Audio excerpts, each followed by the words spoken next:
আসসালামু আলাইকুম প্রিয় দর্শক, আশা করছি সবাই অনেক অনেক ভালো আছেন। আবারও চলে আসলাম আপনাদের মাঝে ভীষণ মজাদার আরো একটি রেসিপি ভিডিও নিয়ে। আজ আপনাদের মাঝে শেয়ার করব মুরগির মাংসের ভীষণ মজাদার এবং অন্যরকম একটা রেসিপি। আশা করছি আজকের এই রেসিপিটি আপনাদের কাছে ভালো লাগবে। আর আজকের রান্নাটি একদম সহজভাবে দেখিয়ে দিব। রান্নাটি সহজ হলেও খেতে কিন্তু অসম্ভব মজার হবে। তো চলুন সম্পূর্ণ রেসিপি দেখে নেওয়া যাক। আজকের রান্নার জন্য আমি এখানে ব্রয়লার মুরগির মাংস নিয়েছি, প্রায় 700-750 গ্রামের মতো হবে, একটা মুরগির অর্ধেক অংশ। আর আজকের রান্নাটা করব আমি মাটির কড়াইতে। মাংসগুলো খুব ভালো মতো ধুয়ে পরিষ্কার করে পানিটা একদম ঝরিয়ে ফেলে দিয়েছি। এরপরে সরাসরি কড়াইয়ের মধ্যে নিয়ে নিচ্ছি।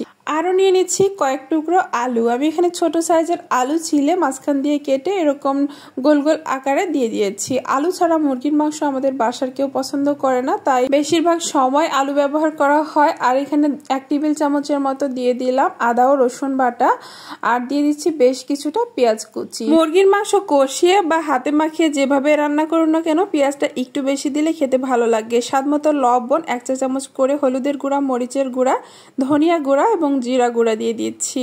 আর দিয়ে দিচ্ছি বেশ কিছু গোটা গরম মশলা, তেজপাতা, এলাচ, দারুচিনি, লবঙ্গ আর গোলমরিচ 3-4টা করে। এরপরে দিয়ে দিচ্ছি বেশ কিছু সরিষার তেল। এটা কিন্তু স্বাভাবিক কোনো সরিষার তেল না, এটা হচ্ছে জলপাই আচারের উপরে যে স্বচ্ছ তেলটা থাকে আচারের তেল, সেটাই কিন্তু ব্যবহার করেছি।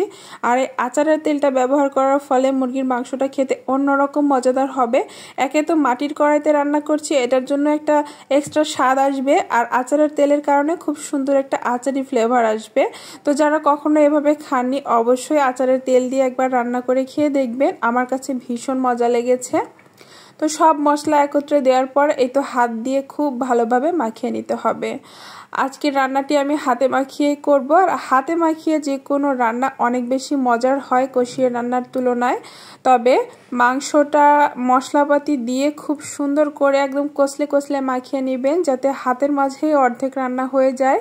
আর এভাবে যদি মাখাতে পারেন তাহলে আপনার হাতে মাখা তরকারিটা অনেক বেশি মজার হবে। তো দেখতে পাচ্ছেন কিভাবে আমি মাখিয়ে নিলাম। আর যদি আপনাদের হাতে সময় থাকে তাহলে মাখিয়ে 10 থেকে 15 মিনিট রেখে দিবেন। আমার হাতে একদমই সময় ছিল না, তার কারণে আমি মাখিয়ে সরাসরি রান্না করব। আমি কিন্তু চুলাটা এখনো অন করিনি। হাতটা ধুয়ে অল্প একটু পানি দিয়ে দিলাম, হাতের যে মশলা থাকে সেগুলো দিয়ে দিলাম। খুব বেশি পানি এখানে ব্যবহার করা যাবে না। তো এরপরে আমি মাংসগুলো সেট করে ঢাকা দিয়ে বলক আসা পর্যন্ত অপেক্ষা করেছি। এখন ঢাকনাটা উঠিয়ে আলতোভাবে নেড়েচেড়ে মাংসগুলোকে উল্টে পাল্টে দিব। আর মাটির কড়াইতে রান্নার জন্য আপনারা অবশ্যই সিলিকনের এরকম স্প্যাচুলা অথবা কাঠের ছন্নি বা কাঠের চামচ ব্যবহার করবেন। স্টিলের খুন্তি বা চামচ ব্যবহার করবেন না, এতে করে পাত্র নষ্ট হয়ে যেতে পারে। আমরা নন স্টিকের প্যান যেভাবে ইউজ করি, কাঠের চামচ অথবা সিলিকনের এই স্প্যাচুলাগুলো দিয়ে রান্না করি, মাটির হাঁড়িতেও ঠিক সেভাবেই ব্যবহার করতে হবে।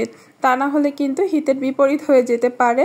তো যেভাবে আমি রান্না করছি সব কিছু ফলো করে যদি আপনারা মাটির কড়াই বা মাটির হাঁড়িতে রান্না করেন তাহলে আপনারাও এইভাবে রান্না করতে পারবেন, পাত্রের কোনো সমস্যা হবে না। তো আবারও ঢাকা দিয়ে দিয়ে আমি মাংসটা খুব সুন্দর করে কষিয়ে নেব যতক্ষণ না উপরে তেল ভেসে আসছে। আর ঠিক এরকমভাবে মশলার উপরে যখন তেলটা ভেসে উঠবে তখন এখানে টালা গরম মশলা দিয়ে দিচ্ছি। এখানে গরম মশলা বলতে শাহি গরম মশলার গুঁড়া ব্যবহার করেছি, সব ধরনের মশলাই রয়েছে। একটু তেলে নিয়ে গুঁড়ো করে রেখে দিই আমি সারা বছর মাংসে খাওয়ার জন্য।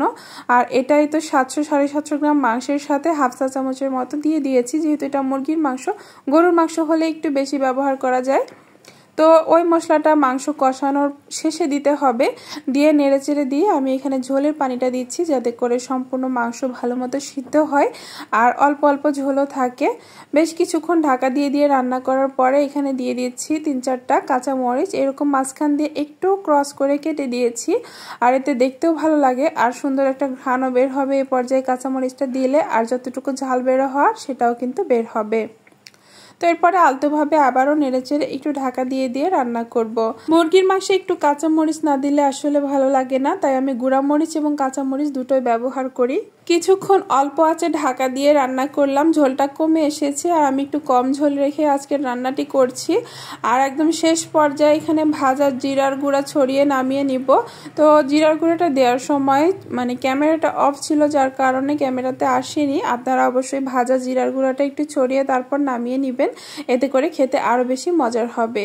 তো রান্নাটা কিন্তু হয়ে গেছে, আমি এখন পরিবেশন করে নিচ্ছি। এইভাবে যারা মাটির হাঁড়িতে এরকম আচারের তেল দিয়ে কখনো মুরগির মাংস রান্না করে খাননি, অবশ্যই একবার বলবো ট্রাই করে দেখবেন।